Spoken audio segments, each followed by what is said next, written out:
Hi everyone, this is Ty's Fishing Tackle Industry channel. Thank you very much for watching. So in this video, I would like to speak about Daiwa. Hearing this name, probably many of you remember the reels, high quality, very high sophisticated design and so on. And this actually Daiwa is not the company name. And this is the brand name. This brand is owned by the company called Globerite. But in the past, the company's name is Daiwa. Uh, Specifically speaking, the Daiwa Seiko was the name of the company. In this video, I would like to follow the history of Daiwa or the company of Daiwa Seiko. And then I would like to explain history-wise what was the key products in each of the years that's of their development. And I would like to speak to you about the strength and the characteristics of Daiwa in general. Okay, let's start. So this starting of the company is in 1955. This is about 10 years after the Second World War is over. And the first product they were producing in the fishing is the fishing reels. So very interesting is that, so you imagine that the fishing industry is very big in Japan, but at that time, of course, Japan is after the war. Japan is growing starting the steps to growing their economy and their business. I mean that this company's business at this establishment timing was to export their products to mainly to the US. And then they grew their business from this export business. And even after this 10 years after their company's establishment in 1966, they already established a sales company in the United States. It's 1966. So around that time, so Japanese economies are gradually accelerating its growth. And then in 1969, they named their company using the word Daiwa. So at that time, they called themselves Daiwa Seiko. And probably some of you remembers that logo with the uh, blue and red, and then the sun shape of the logo is in the middle. So this is the timing that they made this logo, and they call themselves Daiwa. And their products were also labeled with Daiwa. So this is the 1969. After that, in the 70s and 80s, so in Japan had a very good timing in the economy situations. So growth rate was very high, and Daiwa is gaining this momentum. And then with this growth, they were going to overseas market, and also to not only to sell but to produce as well. In 1970s, they started their production in Asia. The first factory was the Taiwan factory, and by that time, starting with the Australian sales companies and UKs and so on. Actually, UK, they established the factory, rod factory too.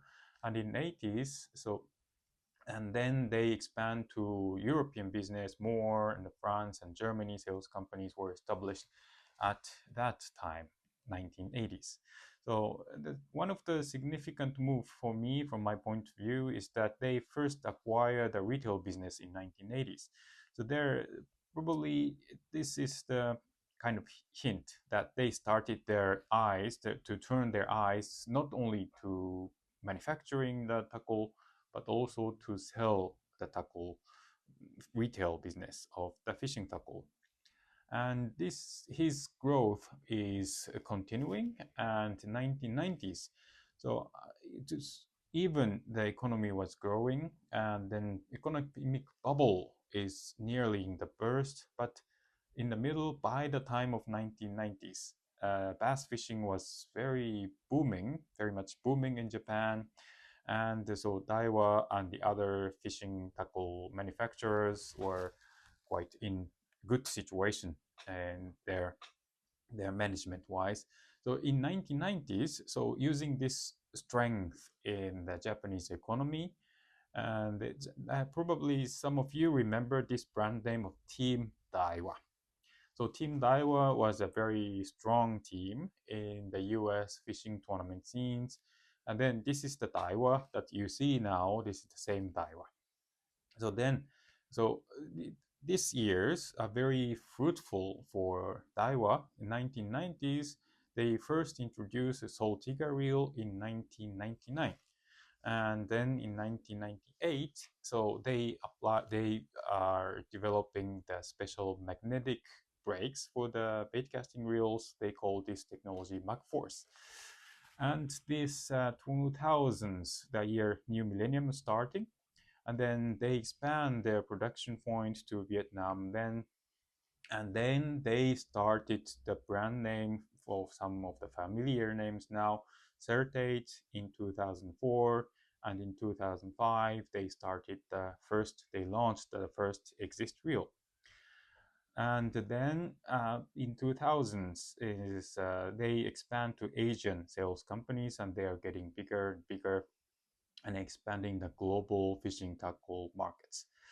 In 2010, no, before that, actually in 2005, they acquired a retail chain store called Casting.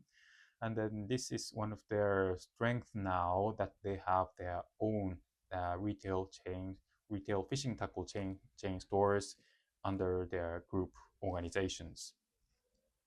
So yeah, and then what is significant in the 2000s is that they changed their logo from the previous the red and blue ones to the more sophisticated black and white bases, very sharp one. So most of the younger people, I dare say, the Daiwa's image is coming from this sharp logo.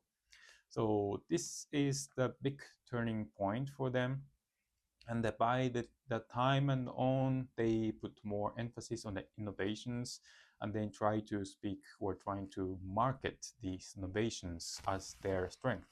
So probably as an examples of the real innovations are quite significant, and then many of you are quite familiar.